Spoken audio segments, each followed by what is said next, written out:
I want to thank my husband.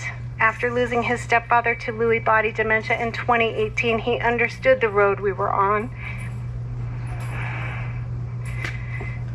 And he's been unwavering in his support. He's also worked incredibly hard to make today happen. I mean, like every day for 8 weeks. When Jeff would sit beside mom, he would offer up his giant hand, and eventually she would take it. And he would say, "There you are, Janet." And she would say, "Here I am." I want to thank Dad for being so devoted and madly in love with Mom. I want to thank you for taking such exceptional care of her and also making sure that she was surrounded by the people who could take care of her when things got really difficult. Together you set the example for a long and loving marriage.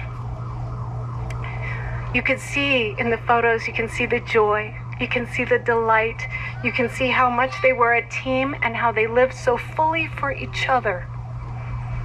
I'd like to thank all the family members who came to help over the last weeks and friends. Dad told you a few, and there were just too many. Now, this is my part. This is all me. Mom would light up a room when she entered. She was ever so cool. She taught me the hand jive instead of patty cake. She would throw green jelly beans into the lawn to keep the boys occupied. If I were home from school sick, we would watch iconic classic movies, usually starring Cary Grant. In high school, she won an Audrey Hepburn look-alike contest in Denver. Every August growing up, the 6 of us took one vacation, just one a year before school started, and we drove across the desert to the Pacific Ocean. It was a no air conditioning, windows down, sticking to the vinyl seat kind of road trip. No cell phones, just the radio. The speed limit at the time was 55, and if we couldn't make it one day, we would stay somewhere overnight. One year, Dad picked the motel. It was the Charlie Brown Christmas tree of travel motels, called the Buckeye Motor Inn. The Buckeye Motor Hotel. Mom and I, of course, had to pee, so we went into the bathroom, and Mom lifts up the seat, and it comes off completely in her hands. It's not attached in any way. So at first annoyed, she walks out into the parking lot, right, because it's a motor hotel, and she's holding the toilet seat. I have the photos. At first she was annoyed, and then it quickly changed to laughter. She made everything an adventure. My mom, truly a beautiful force of laughter and love. When I look back, I am overwhelmed by how lucky I am to be her daughter. In middle school, we lost a basketball game by like the triple digits. It was a huge margin. And I'm in the car, and Mom's driving home, and she can't think of what to say. I'm crying. She says, "Honey, your hair looked real nice through the whole game." At first, this didn't help at all. But my tears turned to laughter. And it became a code for us for the rest of our lives whenever we had to endure a tough experience. Your hair looked real nice through the whole thing. She was always rooting for us. She was steadfast. I struggled to convey the connection of millions of small moments, a smile, a wink, a touch, a kindness. We were so close that we had our own shorthand.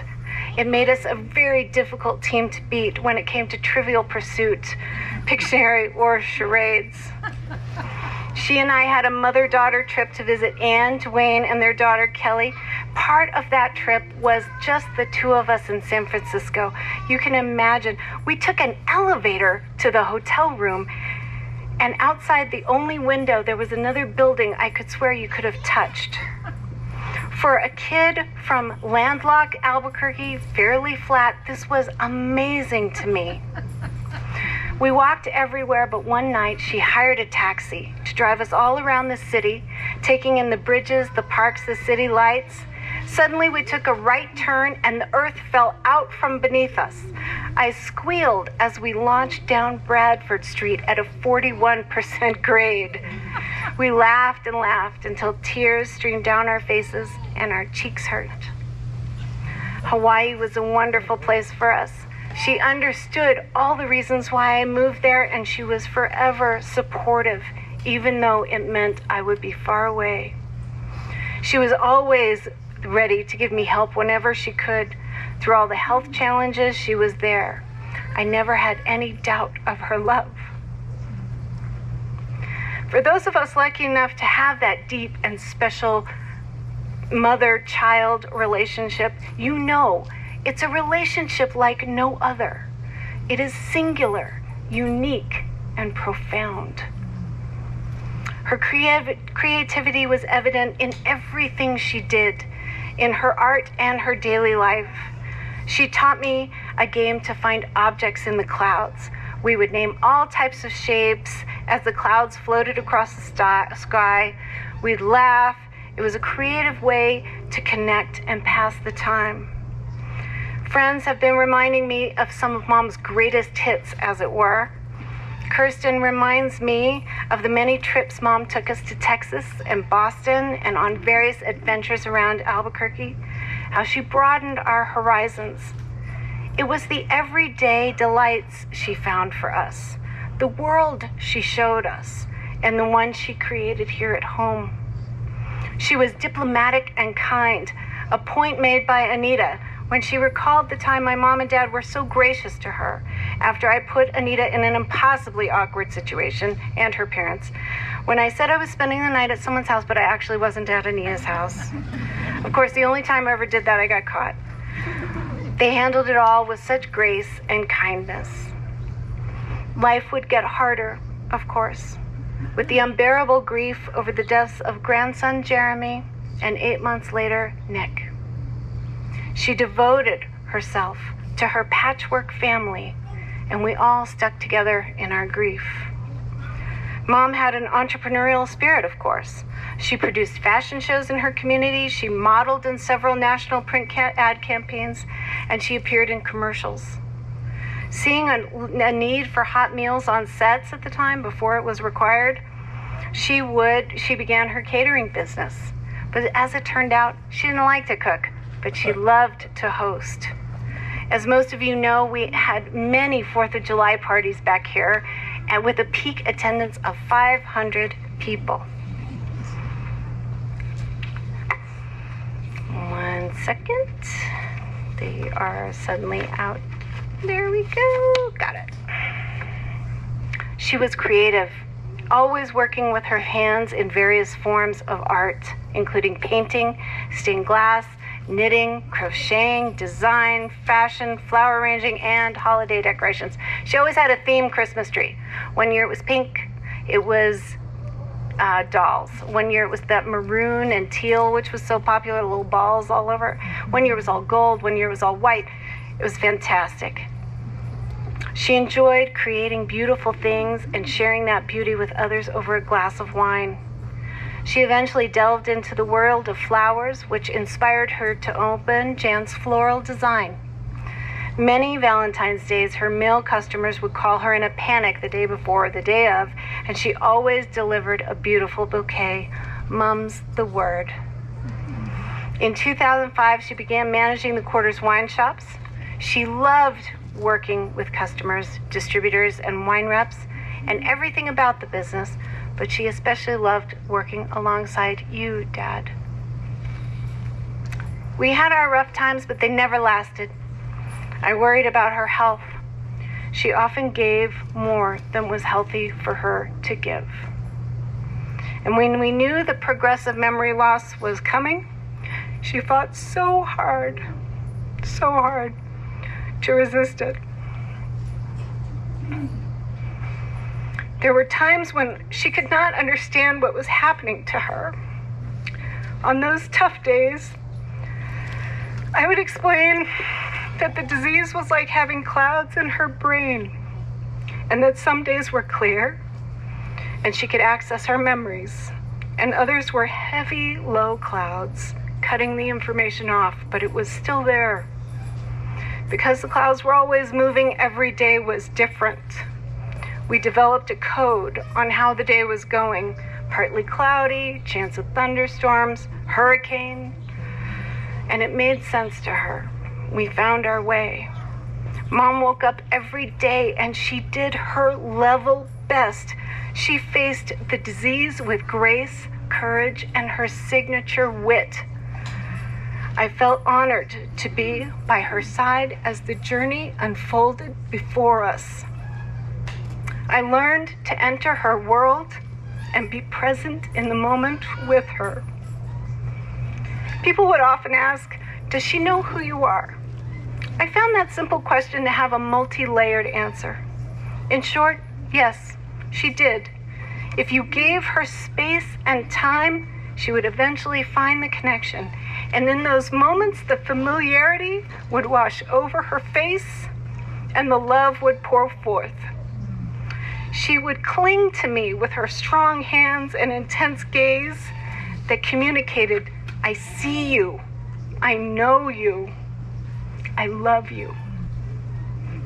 We had many of those moments for which I am incredibly grateful. The diseases that Mom struggled with over her lifetime, lupus and eventually Alzheimer's, the great majority of those afflicted are women. We need more research. We need more science based on the scientific method. We need more financial resources, along with the freedom of speech and the freedom to use words like gender and women.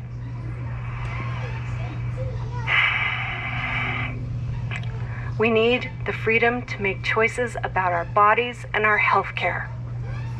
Now is not the time to lose ground. Mom did not want us to lose ground. She wanted answers, help, and a plan to fight the disease. She was brushed off with shrugs and half answers. She did not want to be dragged back to the 1950s. She didn't want any of us dragged back there. She certainly didn't want to see a world where women have fewer rights. It was women who lifted my mother up at the end of her life. Women who were her caregivers with the help of Dad. There are people to thank, her generous caregivers. They saw her joy at happy hour, non-alcoholic. She would welcome people in and sometimes sing, dance, and greet her caregivers in the morning with a smile and a hug as they came to get her up for the day. They saw her humor and her incredible spirit. And I'll close with this. Love is subtle when memory slips in and out. It is there in unexpected moments and unique ways. You have to wait for it and be present so you can see it appear as if out of thin air. Like our cloud game, recognition and love would take shape and appear out of nowhere, and we could both see it, name it, and feel it. I'd like to take a beat to take you all in, that you've come here today in honor of my beautiful mom. And I just ask one question. How's my hair?